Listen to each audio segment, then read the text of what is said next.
Salutations à tous. Aujourd'hui, un invité formidable. Il est professeur, il est historien et auteur. Oui. Claude Tousignan, c'est un grand plaisir de t'accueillir. Merci de l'invitation.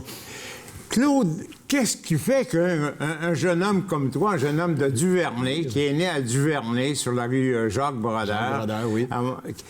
Qu'est-ce qui fait qu'il arrive tout d'un coup à devenir auteur? Ah, il y a fort longtemps que c'est un projet que je pensais depuis fort longtemps, depuis plusieurs années. Puis, j'avais jamais le temps de mettre en branle. Et puis, finalement, à un moment donné, je me suis dit, là, c'est le temps, il faut le faire. Puis, en même temps, c'est un clin d'œil à ma famille, un clin d'œil à mon frère qui a quitté le Québec il y a plus de 30 ans maintenant pour aller vivre en Finlande. Et c'est un peu la colonne vertébrale du livre, l'histoire de mon frère qui est... Alors, les amis qui connaissent un petit peu la famille Tousignan savent que Pierre, c'est ton frère qui a fait ses études aussi à Duvernay, mais qui maintenant qui est rendu en Finlande. En Finlande, exactement. Qui enseigne le français dans un lycée franco-finlandais. Alors, avec toutes les démarches qu'il a fait pour en arriver là, tu as fait un roman. Oui. Qui expose un petit peu sa démarche qu'il a faite pour y arriver. Exactement.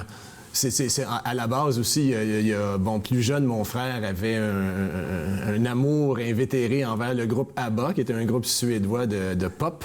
Puis il nous a cassé les oreilles avec ça là, tout au long de notre jeunesse, des années 70-80. Puis c'était un but de sa vie d'aller en Europe, de partir avec un sac à dos, puis partir un petit peu là, à l'aventure comme ça. Mais c'était dans sa ligne d'aller voir la Suède. Et c'est en Finlande qu'il rencontre dans un fameux train en direction d'Helsinki, qui va rencontrer celle avec qui va partager sa vie maintenant, avec qui maintenant il est marié, 2 enfants maintenant adultes, 23 ans et 19 ans. 23 ans déjà?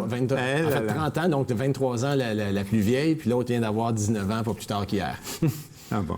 Je les ai vus, la dernière fois que je les ai vus, les jeunes filles avaient peut-être 10 ans, une dizaine d'années. Environ. Alors, ça change vite. Ça grandit, puis la plus vieille, ce qui est amusant, c'est qu'elle a fait le chemin inverse. Elle est venue étudier 2 ans, donc elle, c'était le contraire. Elle trouvait qu'elle aimait un petit peu moins la Finlande, mais elle était attirée par le Québec puis le Canada, donc elle est venue étudier ici. Elle est venue étudier, mais là, elle est retournée en Finlande depuis, mais elle a adoré son passage. Là, elle trouvait que Montréal, c'est une ville très vivante.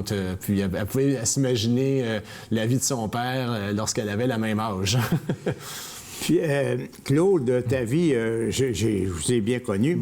Tu sais, il y a Moïse sauvé des eaux, il y a aussi Claude sauvé des eaux.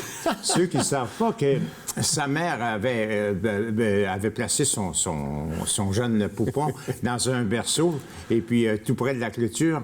Et puis, la voisine faisait osciller son arrosoir, et puis l'arrosoir avait rempli le carrosse d'eau. Voilà. Alors, c'est un événement assez intéressant. Oui, effectivement. Donc, j'ai été béni plus d'une fois dans ma vie, finalement.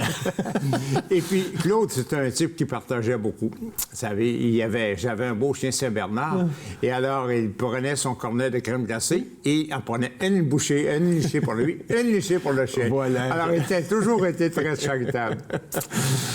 Claude, tu es aussi historien. Oui. Alors, l'histoire, c'est une passion pour toi aussi, oui, en effet, oui. Oui.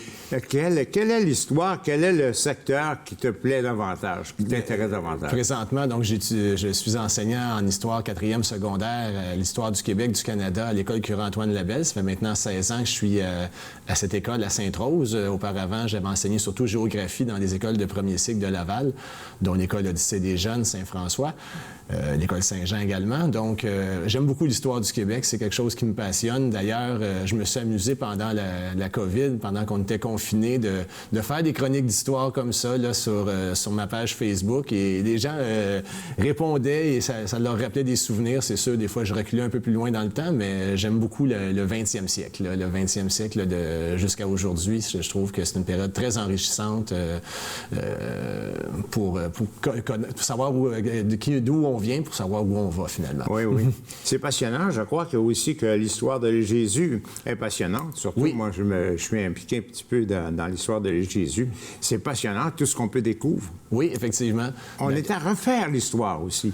On était à refaire. En fait, on avait eu déjà une réforme en 2008 du curriculum au secondaire, puis on s'est rendu compte que c'était pas très passionnant ni pour enseigner, ni pour les jeunes de recevoir 2 fois la même matière en secondaire 3, secondaire 4. Donc, j'ai eu la chance de participer au groupe consultatif des enseignants, des conseillers pédagogiques. Lorsqu'on a refait la réforme, c'était le gouvernement Marois qui avait débuté la chose et le gouvernement de M. Couillard l'a complété.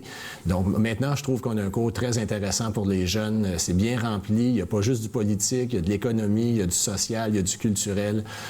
On touche pas mal à tout. Puis, les jeunes qui sortent du cours d'histoire maintenant, ils ont quand même un bon bagage culturel là, sur l'histoire du Québec. C'est passionnant aussi de voir que l'on corrige l'histoire actuellement. Oui, effectivement. C'est bien. Moi, ce que j'aime quand j'enseigne, c'est donner différents côtés de la médaille. Tu sais, on dit toujours les 2 côtés de la médaille, mais c'est rendu des fois que la médaille a même plus de 2 côtés. Il y a tellement de visions, il y a tellement d'opinions, et ainsi de suite. Puis alors, moi, je m'assure que les jeunes aient toutes les informations, toutes les opinions, et de là, eux-mêmes peuvent faire la leur à ce moment-là. L'auteur que tu es, est-ce qu'il envisage faire un autre c'est bizarrement, il y a plusieurs personnes qui se sont procuré le livre et qui l'ont lu. Il y en a qui sont rendus à moitié, il y en a qui l'ont déjà terminé. Puis qui me disent, ceux et celles qui l'ont terminé, me disent, mais ça prend une suite, ça prend une suite. Alors, je vous dis pas quand, là, mais il y aurait possibilité de suite de livre. Puis il y a un autre projet que j'ai dans la tête, ça serait plus de décrire l'écriture d'un film. Vous savez, à mon école, à Cure-Antoine-Labelle, il y a une équipe de football qui s'appelle les Loups. Et c'est la meilleure des équipes des écoles publiques au Québec. Et en 2014, ils ont tout raflé, ce qu'on appelle le bol d'or, donc l'espèce de Super Bowl des écoles secondaires. Et c'était une saison formidable. Et surtout qu'il y avait beaucoup de jeunes là-dedans qui avaient besoin du football pour se motiver à être à l'école. Et il y en a quelques-uns même qui ont réussi à se rendre plus loin au niveau universitaire et tout ça, simplement parce qu'il y avait des gens passionnés qui les suivaient à l'école. Moi, j'avais la chance d'être leur annonceur maison et je pense que c'est une histoire qui mériterait d'être mise au grand écran. Alors, on invite... tu as un site Facebook, je suppose. J'ai une page Facebook, page Instagram, tout ça, là. Mais sur la page Facebook, c'est là que je suis le plus actif.